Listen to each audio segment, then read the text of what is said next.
Back news Warangal జిల్లా వ్యాప్తంగా భారీగా వర్షాలు కురుస్తున్నాయి. దీంతో వాగులు వంకలు పొంగి పొర్లుతున్నాయి. వరంగల్ పట్టణంలో ఉన్న పెద్దమ్మగడ్డ వాగు ఉధృతంగా ప్రవహిస్తోంది. వరద ప్రవాహంలో ఒక కారు చిక్కుకుంది.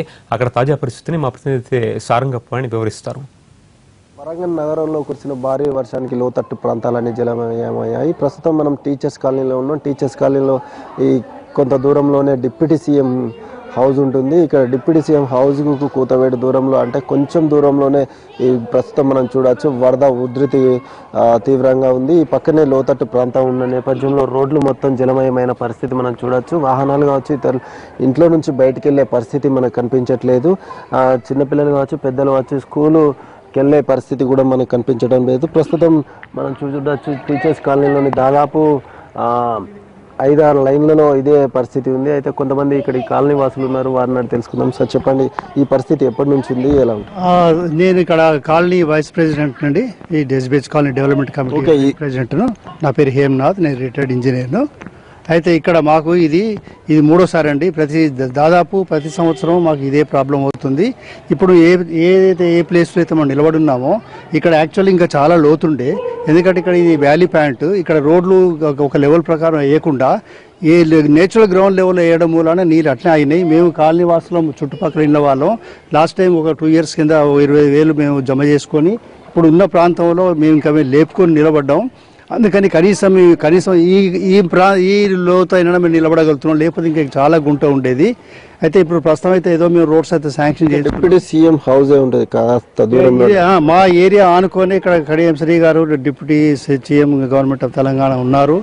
సరే అయినా కూడా లోతట్టు ప్రాంతం అయింది కాబట్టి అసలు నీళ్ళు ఆగినాయి. దీనికి మెయిన్ కారణం ఏంటంటే మెయిన్ రోడ్డు మీద ఏదైతే ఈ వ్యాలీ పటపల్లి నుంచి వచ్చే వ్యాలీ నుంచి వచ్చే వాటరు దానికి కరెక్ట్ వెంటనే మెయిన్ హైవే మీద కట్టకపోవడం మూలాన, అన్యాక్రాంతం కావడం మూలాన, ఈ వ్యాలీ పాయింట్స్ ఇళ్ళని కట్టడం మూలాన దాన్ని అటు స్ట్రేట్గా దీనికి ఈ వ్యాలీని డైవర్ట్ చేయకుండా ఆ నీళ్లు రోడ్డు పక్క సైడ్ డ్రైన్ డైవర్ట్ చేసి సైడ్ డ్రైన్ వచ్చే కలువదా పోవడానికి ఉన్నది.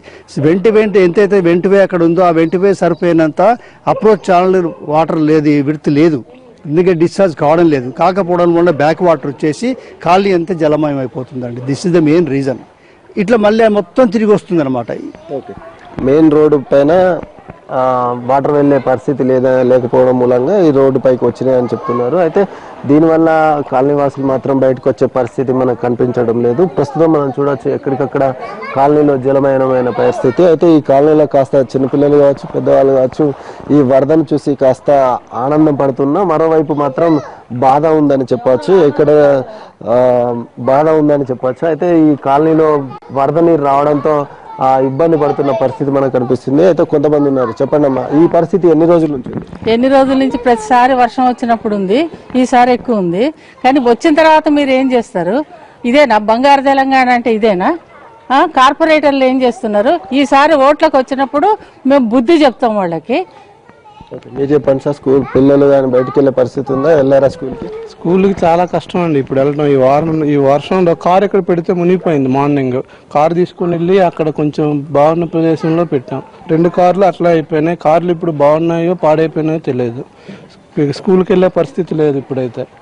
చిన్నపిల్లలు కావచ్చు పెద్దలు కావచ్చు ఎవరు బయటికి వెళ్ళే పరిస్థితి లేదు. వాహనాలు ఆ తర్వాత కార్లు ఇతర ఏవి మాత్రం బయటికి వెళ్ళే పరిస్థితి లేదు. అయితే పిల్లలు మొత్తం స్కూల్కి వెళ్ళే పరిస్థితి లేదని చెప్తున్నారు. డిప్యూటీ సీఎం ఇంటి పక్కనే ఈ విధంగా ఉంటే ఈ మున్సిపల్ అధికారులు ఈ గ్రేటర్ అధికారులు మాత్రం నిర్లక్ష్యం చేస్తున్నారని కాలనీవాసులు ఆరోపిస్తున్నారు. అయితే ఏదైతే వాటర్ వెళ్ళే వెంటవే ఉందో ఆ వే సక్రమంగా లేకపోవడం, అది క్లోజ్ కావడం వల్ల మెయిన్ రోడ్డు పైన ఉన్న వాటర్ ఈ కాలనీలకు మొత్తం వచ్చి ఇలాంటి పరిస్థితి అవుతుందని చెప్తున్నారు. అయితే ప్రతిసారి వర్షం వచ్చినప్పుడల్లా ఇదే పరిస్థితి ఉంటుందని కాలనీవాసులు ఆవేదన వ్యక్తం చేస్తున్నారు. ఇది ఇక్కడ పరిస్థితి. కెమెరామెన్ రాముతో సారంగపాణి, ఎన్టీవీ, వరంగల్. గుంటూరు జిల్లాలో వాగులు వంకల ప్రవాహం అధికంగా ఉంది. అమరావతి సమీపంలో ఉన్న పెదమద్దూరు వాగు పొంగింది. దీంతో విజయవాడకి అమరావతికి రాకపోకలు బంద్ అయ్యాయి. జిల్లాలో పత్తి మినుము పంట నీట మునిగింది. మరింత సమాచారం మా ప్రతినిధి పిఎంఆర్ చంద్రశేఖర్ అందిస్తారు. గత 2-3 రోజుల నుంచి గుంటూరు ఆపై ఎగువన కురుస్తున్న వర్షాల వల్ల మొత్తం గుంటూరు వ్యాప్తంగా వాగులు వంకలు పొంగుతున్నాయి, పొంగి పొర్లుతున్నాయి. సో ఈ నేపథ్యంలో ఇప్పటి వరకు దాదాపు 7 చనిపోవడం జరిగింది. దీనికి సంబంధించి ప్రభుత్వం కూడా అన్ని రకాలుగా చర్యలు తీసుకుంటున్నప్పటికీ వాగులు వంకలు పెద్ద ఎత్తున పోటెత్తుతున్న పరిస్థితి కనిపిస్తోంది. ప్రస్తుతం మనం గుంటూరు జిల్లాకి సంబంధించిన అమరావతికి సమీపంలో ఉన్నాం. పెద్ద మద్దూరు ప్రాంతంలో ఉన్నాం. ఈ వాగు పొంగడం వల్ల అమరావతికి విజయవాడకి ఉన్న ప్రధాన రహదారి ఇది. ఈ ప్రధాన రహదారికి సంబంధించిన దాదాపు లింకులు తెగిపోయిన పరిస్థితి కనిపిస్తుంది. ఈ రహదారికి ఇరువైపులా, ఇటువైపు కొంతమంది ఎక్కడైతే మనం ఉన్నామో ఇక్కడ కొంతమంది ప్రయాణికులు నిలిచిపోవడం చూడొచ్చు. అటువైపు దూరంగా చూస్తామంటే అక్కడ కూడా ప్రయాణికులు కొంతమంది నిలిచిపోయి వాహనాలను నిలిపేసిన పరిస్థితి కనిపిస్తోంది. సో నిన్న అర్ధరాత్రి 1:30 గంటల నుంచి కూడా ఈ పరిస్థితి ఉన్నట్లుగా మనకి స్థానికుల నుంచి సమాచారం అవుతుంది. దాంతో పాటుగా చూసుకుంటా ఉంటే ఈ రహదారి ఆగిపోవడమే కాకుండా సమీపంలో ఉన్న పొలాలకు కూడా పూర్తిగా ఈ వరద నీరు చేరిపోవడంతో పొలాలు కూడా తీవ్రంగా నష్టపోయిన పరిస్థితి కనిపిస్తుంది. సో ఈ నేపథ్యంలో ఇక్కడ కొంతమంది స్థానికులు ఉన్నారు. వాళ్ళని అడిగి ఎప్పటి నుంచి ఈ పరిస్థితి ఉంది, గతంలో ఎప్పుడైనా ఇటువంటి పరిస్థితి ఉందా అనే దాని మీద వారిని అడిగి తెలుసుకునే ప్రయత్నం చేద్దాం. చెప్పండి, మీరు ఏంటి, ఏ విధంగా ఉంది పరిస్థితి, ఎప్పటి నుంచి ఈ విధంగా ఉంది? ఇది గత 2 రోజులు బట్టి వాతావరణం ఇలా ఉందండి. దీనికి వంతెనకి ఇలా జరిగిపోయిన తర్వాత జరిగింది ఏమీ లేదు. 2 సార్లు వచ్చిన ఎలక్షన్ కూడా మాకు వంతెన వేస్తా ఉన్నారు. ఇంతవరకు వంతెన వేసింది ఏమీ లేదు. ప్రజలు చాలా మందిని ఇబ్బంది పడుతున్నారు. వంతెనే కనుక ఇంత వాటర్ నిలబడేది కాదు. దానివల్ల చేసేదేం లేక ఈ వంతెన ఎప్పుడు రహదారులు ఇంతమంది ప్రయాణికులు, చాలామంది ప్రయాణికులు ఇబ్బంది పడతారు. పడినా కానీ ఎవరు పట్టించుకునేది ఏమీ లేదు. గత చూస్తే రైతుల వారీగా చాలా నష్టపోయారు. మొక్కలు మొలకలేసి ఉన్నాయి. దాని మీద చాలా ఇబ్బంది పడుతున్నారు రైతులు వారీగా. దీనికి వచ్చిన నీరు ఈ 2 రోజుల్లో మరి ఎప్పుడు ఇంకిపోతే తెలియదు. దీనివల్ల చాలామంది ఇబ్బంది పడుతున్నారండి. రైట్, మీరు చెప్పండి, ఇంతకు ముందు ఎలా ఉండేది పరిస్థితి మీరు చెప్పండి. అలాగే కొన్ని బస్సులు కూడా ఆగిపోయిన పరిస్థితి కనిపిస్తుంది. ఒకసారి కనుక ఇటువైపు విజువల్స్ చూస్తే కనుక బస్సులు ఆగిపోయిన పరిస్థితి కనిపిస్తుంది. చెప్పండి, మీరు మీకు సమాచారం ఉందా? బస్సులు ఆగిపోయినాయి కదా, ప్రయాణికులకి మరి ఏం చేద్దాం అనుకుంటున్నారు? మీ పై అధికారులకు ఏమైనా సమాచారం అందించడం జరిగిందా? పై అధికారులకే సమాచారం రాత్రి తెలిసిందండి. నైట్ అవుట్ బస్సు కూడా కొన్ని ఆగిపోయినాయి అక్కడ రాత్రి. అయితే అవి చుట్టూ తిరిగి వస్తున్నాయి. అయితే ప్రతి సంవత్సరం వర్షాకాలం వచ్చినప్పుడల్లా ఇట్లా వరద వస్తుంది, కానీ గవర్నమెంట్ వారు ఏ చర్య తీసుకోవట్లేదు. ప్రయాణికులు మాత్రం చాలా ఇబ్బంది పడుతున్నారండి. విజయవాడ నుంచి మంగళగిరి నుంచి ఇటు బస్సులు రాకపోకలు జరుగుతూ ఉన్నాయి. కనీసం డైలీ 1 లక్ష మంది దాకా సర్వీస్ చేస్తూ ఉంటారు. దీనివల్ల మాకు సర్వీస్ పోయింది, ప్లస్ స్థానికంగా ఉన్న వాళ్ళకి అటు ఇటు రావడం కూడా ఇబ్బంది పడుతున్నారు. గవర్నమెంట్ వారు ఇక్కడ నుంచి ఫ్లైఓవర్ కానీ బ్రిడ్జి నిర్మించి ఇక్కడ ప్రజలకి సహకరించాలని కోరుకుంటున్నాం. అటువైపు ఎన్ని బస్సులు అయిపోయింటాయి సుమారుగా? రాత్రి కనీసం 5-6 బస్సులు అయిపోయినట్టండి. చుట్టూ తిరిగి వస్తున్నాయి. ఇప్పుడు ఎన్ని కిలోమీటర్లు తిరిగి రావాల్సి ఉంటుంది? అది 10-15 కిలోమీటర్లు చుట్టూ తిరిగి రావాల్సి వస్తుంది. సో మొత్తం మీద చూస్తా ఉంటే ఇక్కడ ప్రయాణికులు కూడా ఇబ్బంది పడుతున్న పరిస్థితి అయితే మనం చూస్తున్నాం. ఒకసారి కనుక అక్కడ విజువల్స్ చూస్తే ఇక్కడ వరకు వచ్చిన బస్సులు తిరిగి వెళ్ళిపోతున్న విజువల్స్ను కూడా మనం చూడొచ్చు. సో మొత్తం మీద చూసుకుంటా ఉంటే ఏదైతే ఇక్కడ ఇటువంటి పరిస్థితి ఉందో, మొత్తం ఎన్ని ఎకరాలు ఉంటాయి ఈ ఊళ్ళో? ఎన్ని వేల ఎకరాలు ఉంటాయి?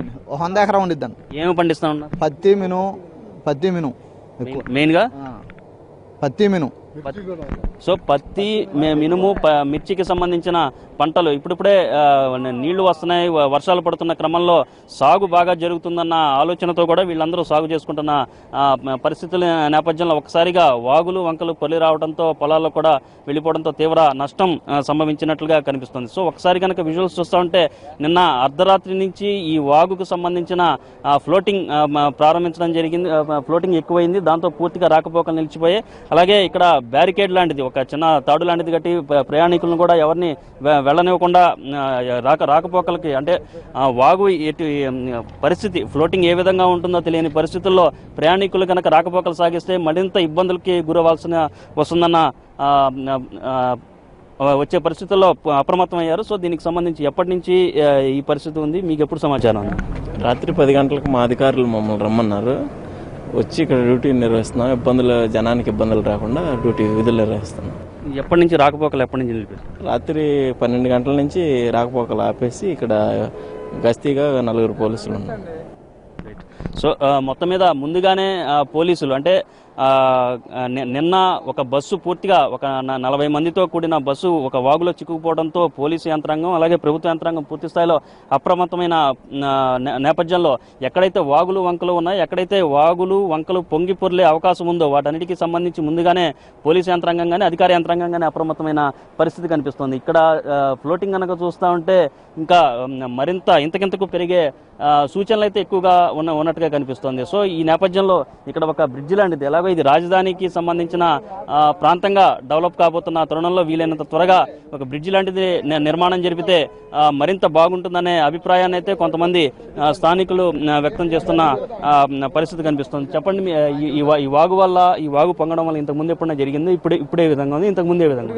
ఇంతకు ముందు కూడా ఉంది, ఇంతకు ముందు కూడా ఉంది, 10 సంవత్సరాలు ఉంటుంది. సో మొత్తం మీద పరిస్థితి చూస్తూ ఉంటే ఈ విధంగా ఉంది. సో ఇదే కాకుండా ఎగువన కూడా ఇంకొన్ని ప్రాంతాల్లో వాగులు పొంగిన పరిస్థితి ఉందని చెప్పి స్థానికులు చెప్తున్నారు. కెమెరామెన్ లక్ష్మణ్తో చంద్రశేఖర్, ఎన్టీవీ, అమరావతి. శ్రీశైలం జలాశయంలోకి వరద నీరు చేరుతోంది. ఎగువన భారీగా వర్షాలు కురుస్తుండటంతో ప్రాజెక్టులన్నీ నిండిపోయాయి.